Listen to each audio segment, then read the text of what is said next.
जय हिंद दोस्तों। आज के इस क्लास में हम लोग कवर करेंगे BA BSc BCom third year fifth semester के अंतर्गत को कोरिकुलर्स में जो आपका एग्ज़ाम होता है दोस्तों, एनालिटी एबिलिटी एंड डिजिटल अवेयरनेस का, उसके अंतर्गत दोस्तों हम लोग आज की क्लास में कंप्यूटर के प्रश्नों को सॉल्व करने का प्रयास करेंगे। ठीक है, आपका ज़्यादा समय ना लेते हुए चलिए स्टार्ट करते हैं आज की क्लास।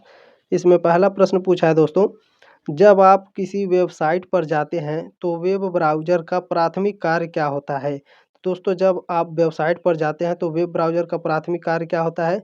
तो वह क्या करता है? वेब सामग्री को पुनः प्राप्त करने और प्रदर्शित करने के लिए हमें प्रदर्शित करता है। वेब ब्राउज़र का ये प्राथमिक कार्य होता है। ठीक है? इसमें दोस्तों नोट्स को भी मैंने लिखा है, यहाँ पर ध्यान दीजिएगा कि वेब ब्राउज़र का प्राथमिक कार्य क्या है। तो ध्यान में रखेंगे दोस्तों, वेब ब्राउज़र का उपयोग मुख्य रूप से इंटरनेट पर वेबसाइटों तक पहुंचने और प्रदर्शित करने के लिए किया जाता है। वेब ब्राउज़र का प्राथमिक कार्य HTML हाइपरटेक्स्ट मार्कअप लैंग्वेज को प्रस्तुत करना होता है। ठीक है, HTML एक कोड है दोस्तों, जिसका उपयोग सभी वेब पेजों को डिज़ाइन करने के लिए किया जाता है, जो प्रत्येक वेबसाइट को एक विशिष्ट पता देता है। उम्मीद है दोस्तों आपको जानकारी अच्छी लग रही होगी। ठीक है, इस क्लास को आगे भी शेयर कर दीजिएगा। प्रश्न नंबर 2 आपका इसमें पूछा है, सुरक्षित और एन्क्रिप्टेड वेबसाइट कनेक्शन के लिए उपयोग किया जाने वाला विशिष्ट प्रोटोकॉल क्या है? तो विशिष्ट प्रोटोकॉल क्या होता है दोस्तों इसमें? तो HTTPS होता है। ऑप्शन नंबर सी हो जाएगा इसमें। नोट्स को ध्यान से देखेंगे दोस्तों, यह आपके एग्जाम में पूछा है सभी प्रश्न। ठीक है, HTTP का फुल फॉर्म क्या होता है ये भी पूछेगा कि HTTP का फुल फॉर्म होता है हाइपर टेक्स्ट ट्रांसफ़र प्रोटोकॉल। यह एक एप्लीकेशन लेयर प्रोटोकॉल है। इसका इस्तेमाल वेब ब्राउज़र और वेब सर्वर के बीच कम्युनिकेशन के लिए किया जाता है। इसमें अगला देखेंगे दोस्तों, FT का फुल फॉर्म पूछेगा तो ये भी याद रखेंगे। अब FTP का फुल फॉर्म होता है दोस्तों फाइल ट्रांसफ़र प्रोटोकॉल। यह एक नेटवर्क प्रोटोकॉल है। इसका इस्तेमाल इंटरनेट और कंप्यूटर के बीच फाइलों को एक जगह से दूसरी जगह डाउनलोड करने, अपलोड करने और ट्रांसफ़र करने के लिए किया जाता है। यह कंप्यूटर के बीच क्लाउड के जरिए फाइलों को आगे पीछे ट्रांसफ़र करने में मदद करता है। ये भी पूछेगा दोस्तों HTTPS का फुल फॉर्म क्या होता है, तो इसे भी याद रखिएगा, हाइपरटेक्स्ट ट्रांसफ़र प्रोटोकॉल सिक्योर। ठीक है, यह HTTP का सिक्योर वर्जन है। HTTPS वेब ब्राउज़र और वेबसाइट के बीच डेटा ट्रांसफ़र करने के लिए इस्तेमाल होने वाली प्राइमरी प्रोटोकॉल है। डेटा ट्रांसफ़र की सुरक्षा बढ़ाने के लिए HTTPS को एन्क्रिप्ट किया गया है। ठीक है, इसमें अगला नोट्स है दोस्तों, मोस्ट इंपॉर्टेंट है, ध्यान रखेंगे।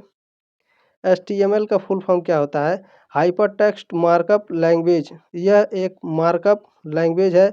HTML का इस्तेमाल वेब पेज बनाने के लिए किया जाता है। ठीक है, HTML का प्रयोग कहाँ होता है दोस्तों? तो वेब पेज बनाने के लिए किया जाता है। इसमें टैग का इस्तेमाल करके वेब की संरचना को परिभाषित किया जाता है। प्रश्न नंबर 3 आपका पूछा है दोस्तों, साइबर सुरक्षा क्या है? साइबर सुरक्षा क्या होता है? तो यह कंप्यूटर सिस्टम और डेटा की चोरी, क्षति या अनाधिकृत पहुंच से सुरक्षा करता है। ठीक है, प्रश्न नंबर 4 इसमें पूछा है दोस्तों आपका, निम्नलिखित में से कौन सा एक सामान्य सुरक्षा खतरा है? भारी वर्षा, भूकंप, फिशिंग हमले या सूर्य ग्रहण? तो फिशिंग हमले जो होते हैं वो एक साइबर सुरक्षा खतरा है।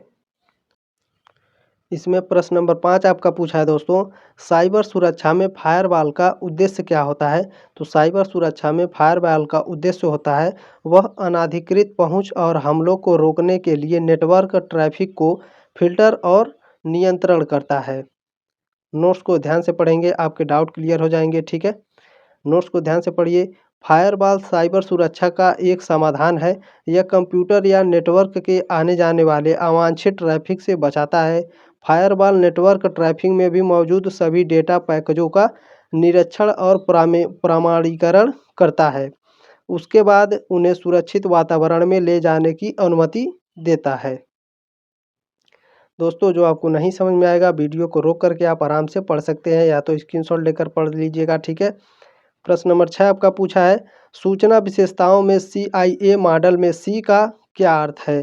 तो सूचना विशेषताओं में CIA मॉडल में C का अर्थ होता है डेंटिलिटी। ठीक है, ऑप्शन नंबर बी हो जाएगा।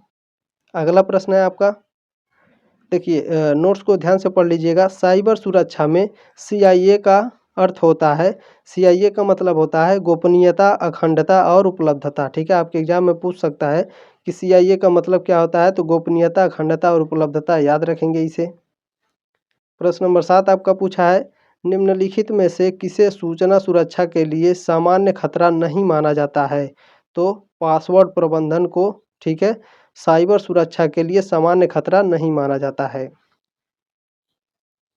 प्रश्न नंबर 8 आपका पूछा है, फिशिंग हमले का प्राथमिक लक्ष्य क्या है। फिशिंग हमले का प्राथमिक लक्ष्य होता है संवेदनशील डेटा या खातों तक अनाधिकृत पहुंच प्राप्त करना। ऑप्शन नंबर सी हो जाएगा। अगले क्लास में दोस्तों मैं इस पूरे पेपर को सॉल्व करा दूंगा विथ नोट्स के साथ। ठीक है, हल के साथ करा दूंगा, रीजनिंग को भी मैं सॉल्व कराऊंगा और मैथ को भी। ठीक है, प्रश्न नंबर 9 है, डिजिटल कंप्यूटर के ब्लॉक डायग्राम में कंट्रोल यूनिट यानी CU क्या करती है, तो कंट्रोल यूनिट इनपुट डिवाइस को प्रतिबंधित करता है। ऑप्शन नंबर सी हो जाएगा। प्रश्न नंबर 10 आपका पूछा है, डिजिटल कंप्यूटर के ब्लॉक डायग्राम का कौन सा घटक उपयोगकर्ता को संसाधित जानकारी प्रदर्शित करने के लिए जिम्मेदार है, तो इसमें दोस्तों आउटपुट डिवाइस जो होता है वह क्या है भैया, तो ब्लॉक डायग्राम के उपयोगकर्ता से संबंधित जानकारी, ठीक है, संसाधित जानकारी प्रदर्शित करने के लिए जिम्मेदार होता है। प्रश्न नंबर 11 है आपका, कंप्यूटर सिस्टम में CPU कैश मेमोरी का प्राथमिक कार्य क्या है, तो कंप्यूटर सिस्टम में CPU यानी कैश मेमोरी का प्राथमिक कार्य होता है दोस्तों अक्सर उपयोग किए जाने वाले डेटा को संग्रहित करके डेटा एक्सेस को तेज करता है। ठीक है, कौन तेज करता है भैया, तो CPU में जो कैश मेमोरी होता है वह डेटा को एक्सेस करके तेज कर देता है। ठीक है, याद रखेंगे इसे।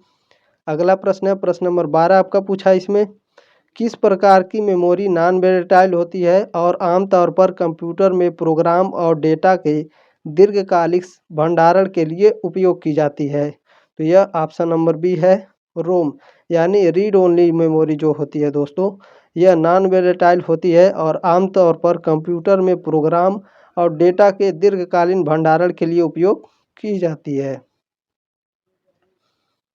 प्रश्न नंबर 13 है आपका, कौन सी मेमोरी प्रकार आमतौर पर सबसे तेज़ है। कौन सी मेमोरी आमतौर पर दोस्तों सबसे तेज़ है लेकिन कंप्यूटर सिस्टम में प्रति यूनिट मतलब स्टोरेज सबसे महंगी होती है, तो दोस्तों जो कैश मेमोरी होती है, ठीक है, यह कंप्यूटर सिस्टम में सबसे तेज़ मेमोरी होती है और सबसे महंगी भी होती है प्रति यूनिट। ठीक है, याद रखेंगे। प्रश्न नंबर 14 आपका पूछा है, कंप्यूटर सिस्टम में BIOS basic input output system का उद्देश्य क्या होता है, तो इसका उद्देश्य होता है स्टार्टअप के दौरान हार्डवेयर घटकों को प्रारंभ और नियंत्रण करना। ऑप्शन नंबर सी हो जाएगा। नोट को देखेंगे दोस्तों, बायोस का पूरा नाम क्या होता है, ये आपके एग्जाम में पूछ सकता है। ठीक है, BIOS का फुल फॉर्म क्या होता है, ये भी आपके एग्जाम में पूछेगा, तो बेसिक इनपुट आउटपुट डिवाइस। ठीक है, वह प्रोग्राम है जिसे कंप्यूटर के माइक्रो प्रोसेसर उपयोग करने के बाद कंप्यूटर सिस्टम को चालू करने के लिए शुरू करते हैं। प्रश्न नंबर 15 इसमें पूछा है दोस्तों, आधुनिक कंप्यूटर में निम्नलिखित में से कौन सा सामान्य प्रकार का प्राथमिक भंडारण है। CD-ROM जो होता है, ठीक है, वह सामान्य प्रकार का प्राथमिक भंडारण होता है। ऑप्शन नंबर सी हो जाएगा। प्रश्न नंबर इसमें दोस्तों नोट्स को भी याद रखेंगे। ठीक है, आपके एग्जाम में पूछ सकता है कि प्राथमिक भंडारण के उदाहरण क्या हैं, तो याद रखेंगे प्राथमिक स्टोरेज कंप्यूटर सिस्टम का एक प्रमुख घटक है जो इसे कार्य करने में सक्षम बनाता है। प्राइमरी स्टोरेज में रैंडम एक्सेस मेमोरी RAM और read only memory ROM, cash और फ्लैश मेमोरी शामिल है। ठीक है, याद रखिएगा प्राइमरी स्टोरेज में कौन कौन से आते हैं दोस्तों, रैम, रोम, कैश मेमोरी, फ्लैश मेमोरी। ठीक है, इन सभी मेमोरी को याद रखेंगे। प्रश्न नंबर 16 आपका कह रहा है दोस्तों, इसमें कंप्यूटर सिस्टम में सहायक मेमोरी का प्राथमिक उद्देश्य क्या होता है, तो इसका प्राथमिक उद्देश्य होता है प्रोग्राम और डेटा के लिए दीर्घकालीन भंडारण प्रदान करना। ऑप्शन नंबर डी हो जाएगा। प्रश्न नंबर 17 आपका पूछा है दोस्तों, किस प्रकार की सहायक मेमोरी का उपयोग आमतौर पर डेटा और प्रोग्राम को संग्रहित करने के लिए किया जाता है, जिन्हें कंप्यूटर या उपकरणों के बीच ले जाने की आवश्यकता होती है? तो इसका ऑप्शन नंबर सी हो जाएगा, ऑप्टिकल डिस्क। प्रश्न नंबर 18 इसमें पूछा है दोस्तों, कंप्यूटर में ऑपरेटिंग सिस्टम यानी ओएस का प्राथमिक उद्देश्य क्या है? तो इसका प्राथमिक उद्देश्य होता है हार्डवेयर संसाधनों का प्रबंधन। 18 का ऑप्शन नंबर बी हो जाएगा। नोट्स को ध्यान से पढ़ेंगे दोस्तों। यह यूजर्स और हार्डवेयर को जोड़ने वाली कड़ी के रूप में कार्य करता है। कंप्यूटर सिस्टम के components operating system computer system के लिए एक आवश्यक कंपोनेंट होता है, जिसका प्राथमिक उद्देश्य क्या होता है भैया? तो कंप्यूटर के प्रयोग को सुविधाजनक बनाना तथा इसके हार्डवेयर का कुशल प्रयोग करना।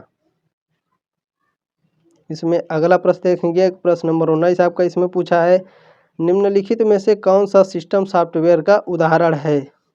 माइक्रोसॉफ्ट वर्ड है, एडोब फोटोशॉप है, विंडोज़ 10 है या गूगल क्रोम है? तो विंडोज़ 10 जो है दोस्तों वह सिस्टम सॉफ्टवेयर का उदाहरण है। 19 का ऑप्शन नंबर सी हो जाएगा। नोट को ध्यान से देखेंगे दोस्तों। एक ऑपरेटिंग सिस्टम एक सिस्टम सॉफ्टवेयर है। ऑपरेटिंग सिस्टम के कुछ उदाहरण हैं, कौन कौन से भैया?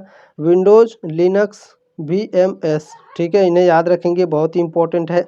आने वाले आगामी एग्जाम में दोस्तों आपके लिए बहुत हेल्पफुल होंगे। प्रश्न नंबर 20 है इसमें, कंप्यूटर सिस्टम में डिवाइस ड्राइवर्स की क्या भूमिका होती है? तो कंप्यूटर सिस्टम में डिवाइस ड्राइवर्स की क्या भूमिका होती है? तो प्रश्न नंबर 20 का ऑप्शन नंबर सी हो जाएगा, हार्डवेयर उपकरणों के साथ नियंत्रण और संचार करना। ठीक है, आगे बढ़ते हैं दोस्तों। नोट्स को ध्यानपूर्वक पढ़ने का प्रयास करते हैं। इसमें कंप्यूटर सिस्टम में डिवाइस ड्राइवर की भूमिका क्या होती है, यहाँ पर दिया गया है, बहुत ध्यानपूर्वक देखने का प्रयास करेंगे। ठीक है दोस्तों, वीडियो को रोक करके आप पढ़ लीजिएगा, क्लास बहुत लंबा हो जाएगा। ठीक है, या तो फिर आप इसे स्क्रीनशॉट लेकर रख सकते हैं। मैं इसे जल्दी जल्दी आपको दिखाने का प्रयास करूंगा।